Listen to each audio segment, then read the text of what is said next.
outside, you can go.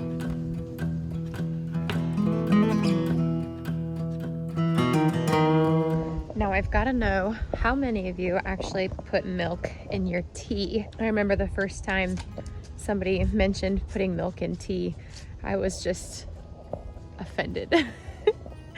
I didn't realize it was a thing until years later, but here I am now putting raw milk in all of my teas. Should have worn my clogs. So I actually woke up to 50-degree weather this morning, and I'm not sure if I'm okay with it or if I'm excited about it. It is the middle of August, and it should be a blistering 80 to 90 degrees every morning right now, and currently it is 50, and definitely sweatshirt, crew neck, bonfire, fall, like it's giving October vibes this morning. But I'm not complaining. The only thing I will complain about is I think my fall garden is going to struggle a little bit because it's not getting the heat that it needs. But on that note, welcome to the heart of home. We are currently on week 6 of our garden tours, and this garden tour is cold, but is also the most fruitful. Let's get started.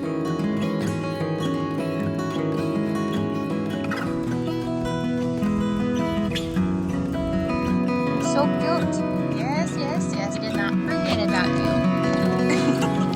So my early girls have been interesting. I really don't enjoy buying my plants from box stores or farmers markets, really, for that matter, just because you don't know the quality of the plant, the disease that it could be coming with too. I have gotten probably three or four tomatoes off of these 2 early girl plants, and I've got 2 in blush right now. So we'll see how many more I get off of here. There is one little stem with blooms on this guy right here. So I don't know, it's interesting. We do fertilize them organically. I do water them nearly every day just because they're in containers.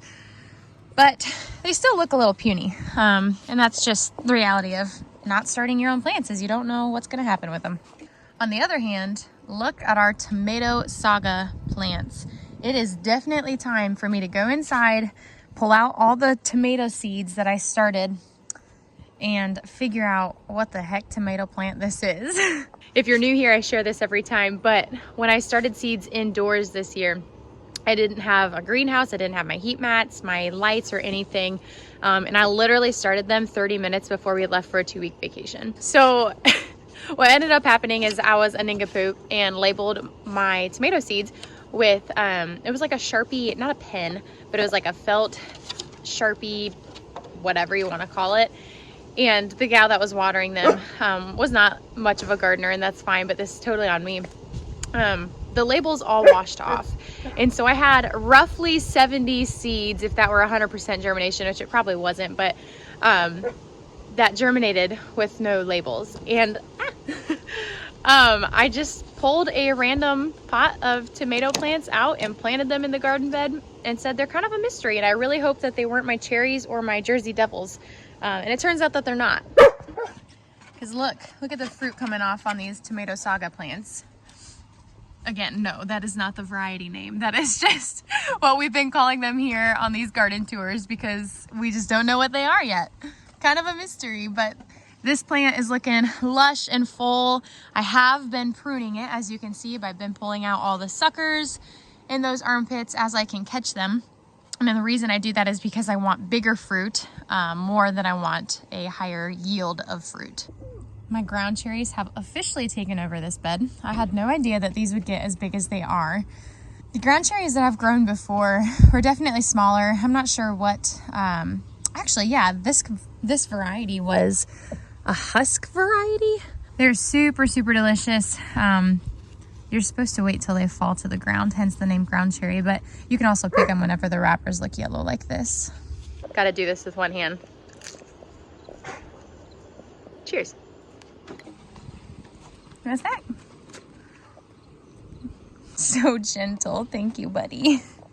So you might have noticed my tomatillos, which are also just a forest over here.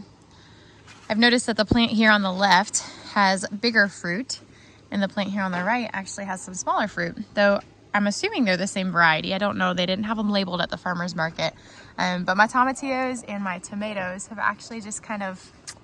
Oh, good sir. What are you doing? Are you eating my tomatillos? Yes. Honestly, anything that ends up over in Doug's yard, I'm just like, if it's safe for you to eat, you can eat it. I surrender. Oh, look.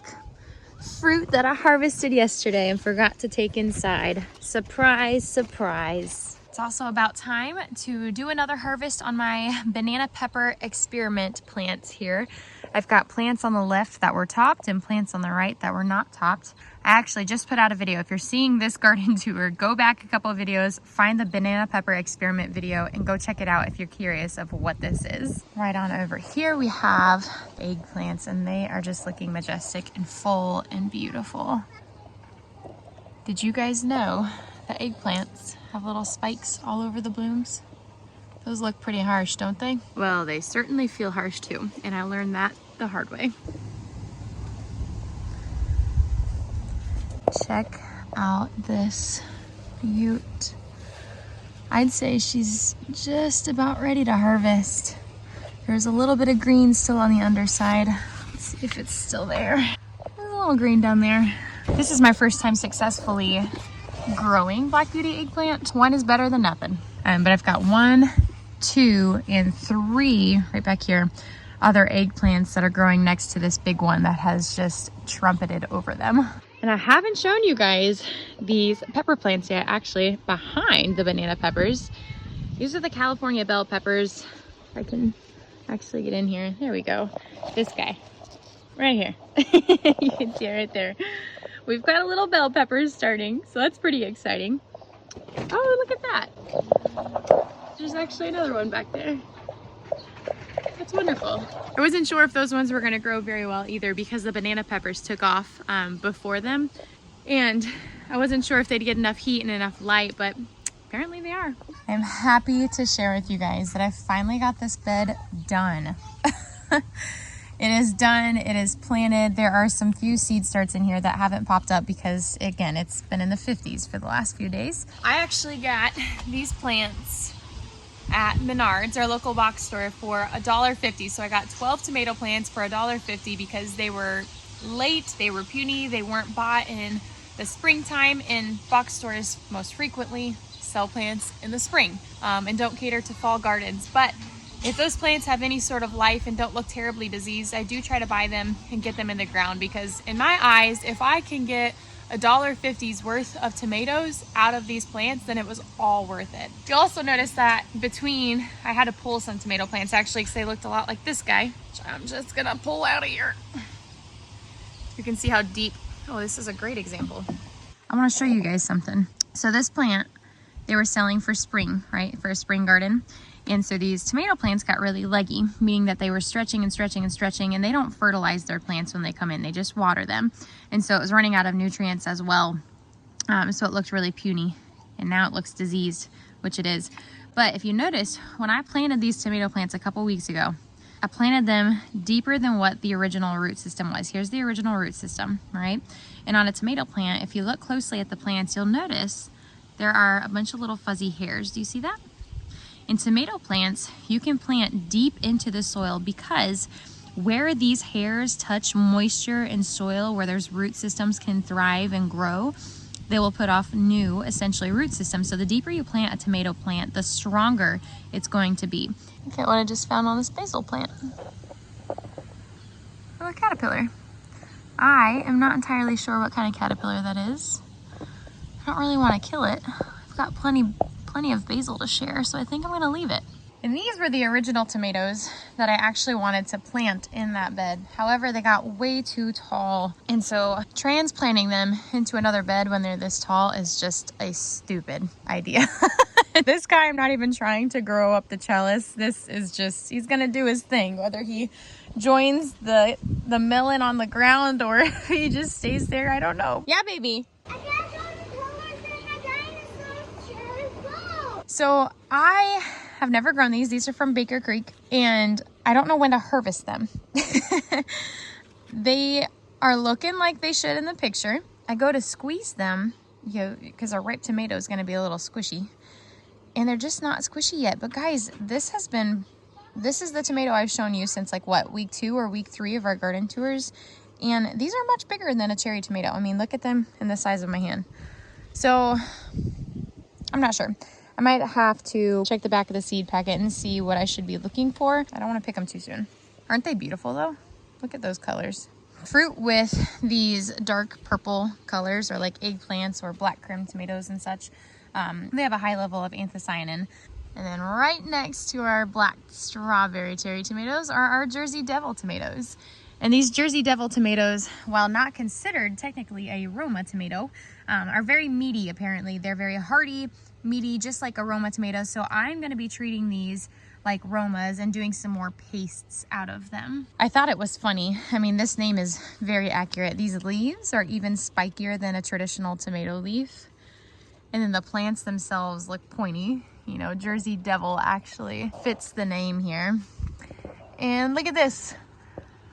Our pickling cucumbers have finally intruded on the Jersey Devils, and they have decided to hold hands.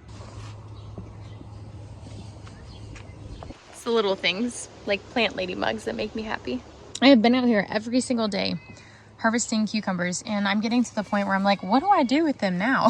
Like, I have fermented them already, I've pickled them. What is next?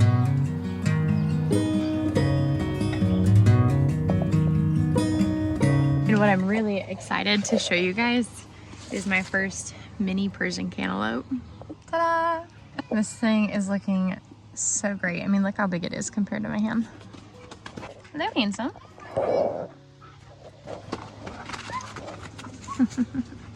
So I've been unsure of when to harvest this cantaloupe. I got these seeds from a friend, so I really don't have a seed packet to give me much information. I did Google it. It says there should be a slightly yellow, kind of pale mark on where the cantaloupe rests on the ground. However, this is not resting on the ground, so I don't know if it's going to do the same thing. It said a light green skin with a tinge of orange. And then if you knock on it, it's supposed to sound hollow. It's sounding a little hollow, but I feel like it's not hollow enough. We're actually leaving for Hawaii in a few days, but I'm not sure if I should harvest it before or do I wait till after. I don't know. What would you guys do? I also learned my lesson on trying to train a melon plant to go up a cattle panel. With how high our beds are, it was very difficult to keep this thing trained. And so I let part of the plant just kind of cascade onto the ground, which is beautiful. But now it is getting stomped on by my 3-year-old and by my dogs.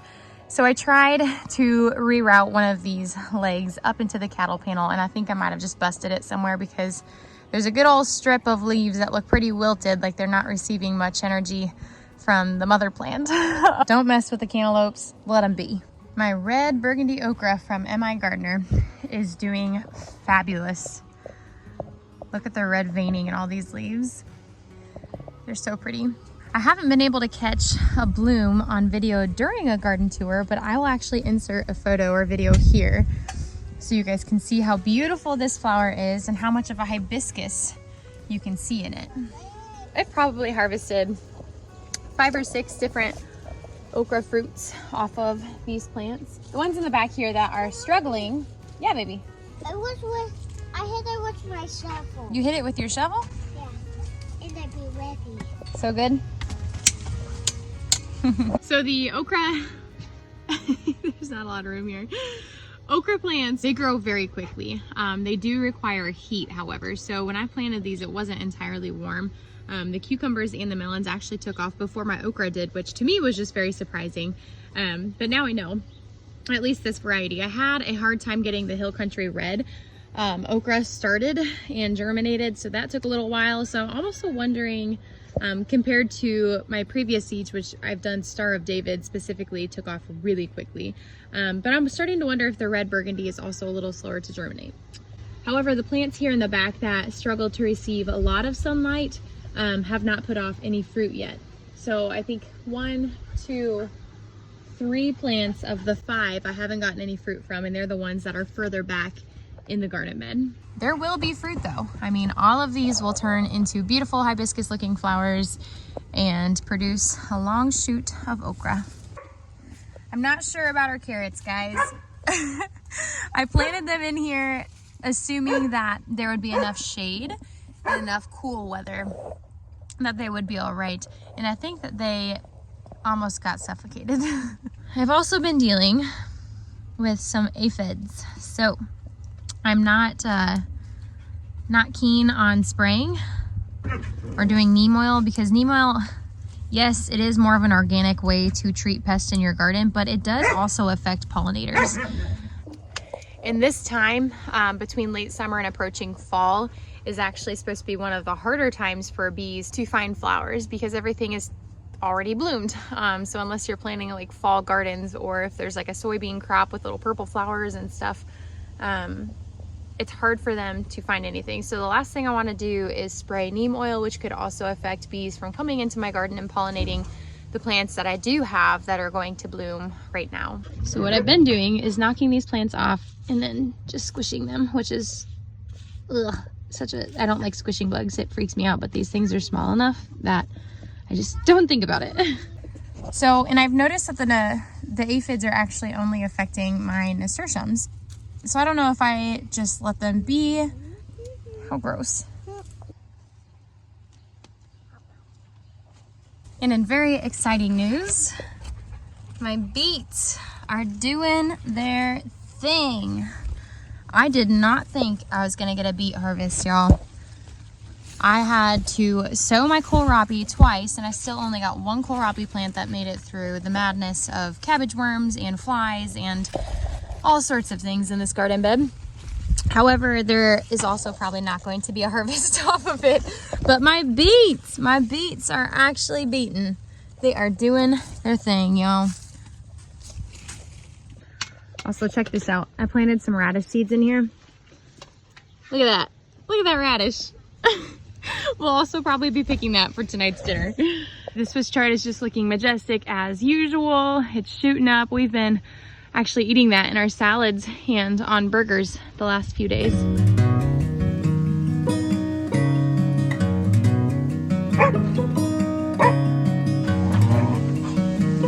at that. The poison ivy keeps coming back. Next year, hopefully, fingers crossed, y'all, these windows will no longer be a stack of windows, but they will be a beautiful window greenhouse.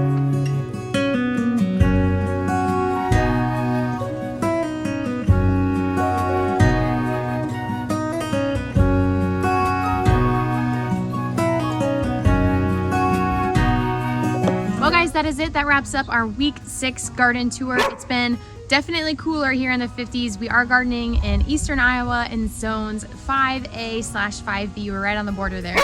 So hopefully garden tour week 7 or week 8, we are truly coming out here and doing a real big harvest. We'll see what that looks like. But until then, I will catch you on the next video. Thanks for hanging out with me this morning. Bye. Bye.